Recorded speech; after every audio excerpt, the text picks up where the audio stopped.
Hello tanks and tankettes, and welcome to a Viewer Tanks replay courtesy of Bread Bun here. What else would a bun be made out of? I don't know. I mean, could you have like a bun made out of meat? Would that work? I don't know. Anyway, he's posed an interesting quandary with that username, which we could obviously sit here and discuss at length, you know, the things that you could make a bun out of. But instead I should probably talk about the actual game.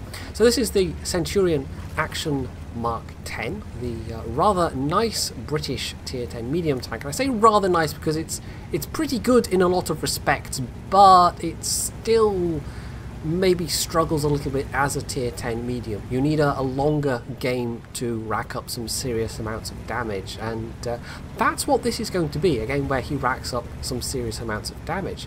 However, as this is a 917 replay on the 917.1 client, not only do we not get the ammo indicators at the bottom, but we don't get the damage counters working either. I actually went and tried to get the 917 client, because you can go and download old clients. Somebody's got a website where they've archived them, but they don't host the files directly. It's on one of these file sharing services where it limits the amount you can download at once.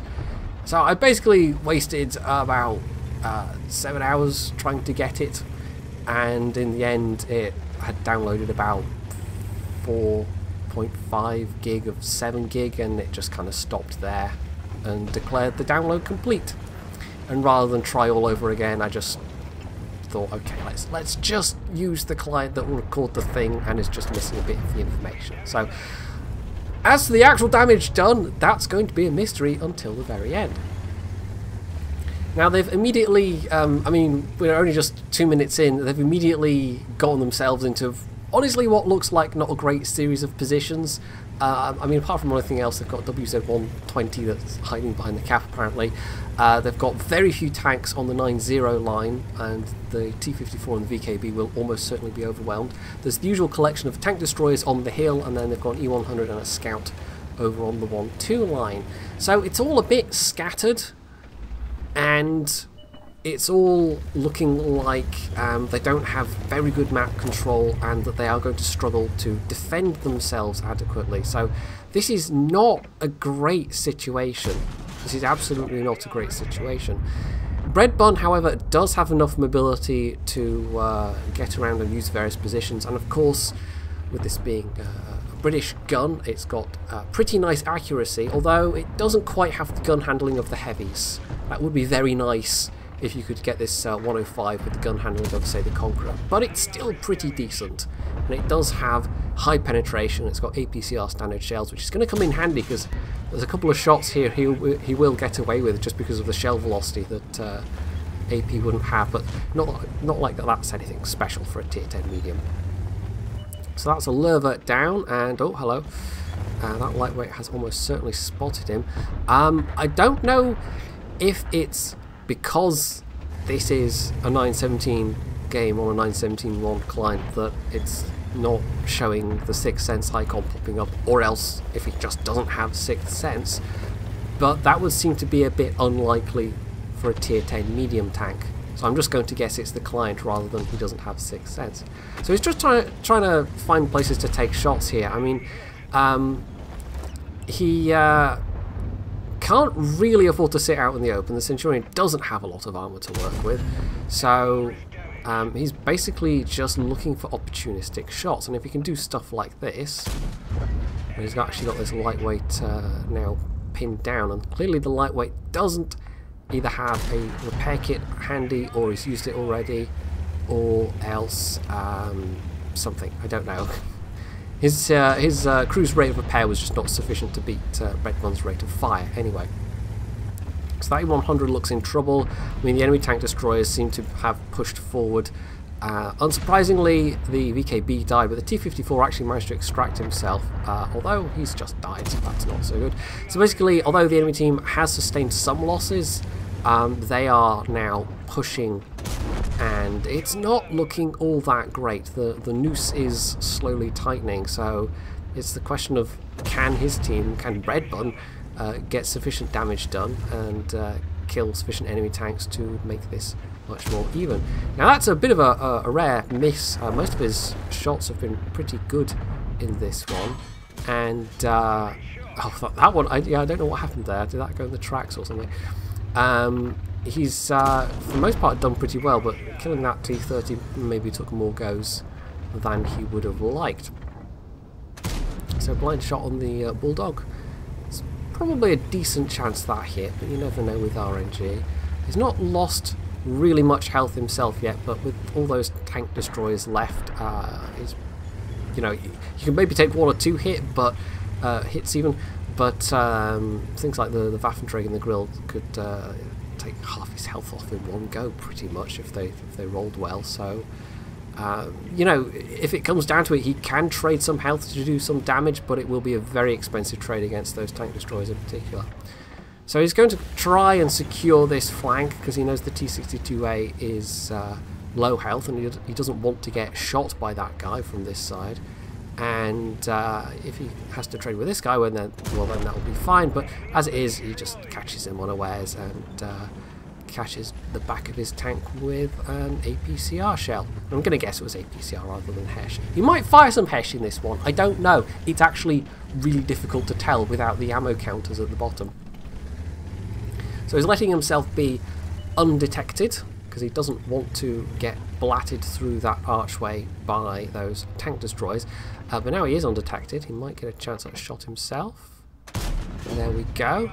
No, that was almost certainly APCR. Come to think of it, I think he does fire some HESH shells in this one, because there's at least one shot later on where it only does like 120 damage or something, which obviously must be HESH hitting like tracks or something like that. So they are running out tanks, but I mean, they've whittled down the enemy team. It's basically scouts, artillery, and the tank destroyers, but of course the tank destroyers have the very big guns, and they don't have a huge amount of hit points left there. Now that was a lucky shot, to be quite honest. I mean, he just turned and called that SP1C, so he can repeat it, and he does again. So he's getting some very good snapshots here, and I would guess maybe at times he's used the you know, right-clicking to auto-aim, but of course it's not showing up with the client. But yeah, he's got very good reflexes, I think it's fair to say. In fact, I mean, sometimes you get these games and all the stuff that goes around about like aim bots and things, but I mean, you know, you start to like second guess and go, oh well, is that this or is that something else or whatever. But having watched his play in this one, I don't think that's the case at all. But I always, like any kind of high damage game like this, it's inevitable. There's always one comment of somebody being suspicious, even if it seems fairly clear cut that it's not the case. But anyway. So that gorilla turning up was not welcome. That is him down to half health. He's got very few teammates left alive now. In fact, it's basically him and an artillery. And he's a bit stuck here. It's not looking good. Artillery can't really get to him, the enemy artillery. But there's not a lot he can now do. I mean, he kind of got himself stuck over here dealing with the T-62A, but that T-62A did need dealing with. And you know, if this goes how it looks like it's going to go, it won't be for a lack of trying. But there's still a chance. There's some low health enemies around, so if he was able to survive, take out tank destroyers and things, so that had to be a HESH shell, then maybe there would be a good chance. But having taken that second gorilla hit, I mean, you can probably kill this gorilla, but there's still a lot of other tanks to deal with. Well, I say a lot. There's still the Waffenträger, Panzer IV, there's the low health Bulldog who knows he can kill, but then there's artillery to deal with. So that's the Gorilla 15, and artillery takes a pot shot, but fortunately misses. Of course, this is old artillery, so that could have been very nasty. So now he just lies in wait to see if anybody else turns up. but it doesn't look like they are. And honestly, the sensible thing at this point for the enemy team to do would be to get on the cap. And they actually have enough tanks left to cap very quickly indeed, potentially. Now the Waffenträger Panzer IV could definitely take at least one hit, if not more, from him. I mean, we know the Bulldog's a one-shot. Artillery, it depends what ammo he loads, and whether RNGs decide to let him have high rolls and whatnot. But yeah, he is really not in a good state, and clearly he feels his chances aren't that good. I don't know what his ammo count is by this point, by the way. I mean, he's fired a fair few shots. So, it could be he deliberately loaded Hesh for the Griller, or maybe he started to run out of APCR. I don't know. I wouldn't think he's fired that many shells, but it's a little hard to tell without having the counters. So maybe he's actually starting to run low. Anyway, so he himself in the chat there says, why weren't they capped? Because that would at least tell him where they are, and there we go, they are actually starting to. And also, I mean, if he was feeling so inclined, he could just try and run away and let them cap. But I suspect it's because he wants them to be in a position where he knows where they are, which them capping obviously will do. That will be the giveaway. So he's doing that. He's actually starting to press forwards and makes a slightly interesting discovery. That's one of their artillery who's got 6th sense. He's been spotted. So this is not great because the Waffenträger, well, the Waffenträger could be the one on the cap, but equally he could be still on that crest line. It could be the M53-55 on the cap. So he presses over, hasn't taken any shots yet. You can take out the Bulldog, this is maybe doable, there we go. And there's the Waffenträger, who is actually a one-shot, so clearly I wasn't paying attention earlier on. Maybe he took a splash from artillery or something. But of course, the longer he stays in any one position, the greater the danger from artillery is. Now he's got these wrecks to use up, to move up and use for cover. He's also got more than sufficient gun depression to make this work if need be. But then that happens, and it turns out, yeah, it was the M53-55 on the cap. Well, I mean, it had to be. So, unfortunately, it was not to be, but his time wasn't completely wasted, as that was his 3rd mark of excellence, with 9,135 damage done, out of 32 shells fired, 30 of which actually hit. And alongside that, he got a Radley-Walters medal for 8 kills, a Nadine's medal for killing all 3 enemy scout tanks. He got high caliber, obviously, and a Tyke Snamper. Tyke Snamper? Yes, Tyke Snamper, yes. That medal. Not a tank sniper, no, the other one.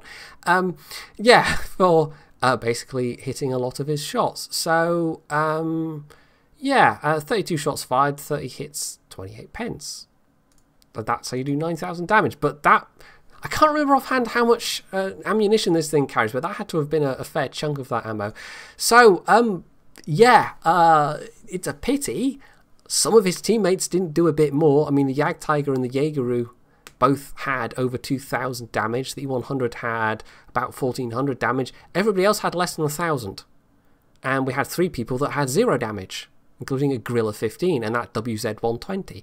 So if just a couple of his teammates had done just a bit more, this might have been doable. But as it was, despite Bread Bun's Herculean effort to try and roll back the thing up the hill, that's Sisyphus, isn't it? I'm mixing my Greek, mythologies here. But yeah, despite his attempts to stop the inevitable happening, unfortunately it did. He didn't really have the armor to have a chance of bouncing any of those tank destroyer shells, and with those artilleries being alive, with that M53-55 having moved to a position where he could easily hit him, yeah, it was always going to be a really long shot, and unfortunately it was. But still, it was a hell of a well-played game, and it was a very, very good damage result. And it's just a pity it was a loss. But still, he had to be happy about that 3rd gun mark.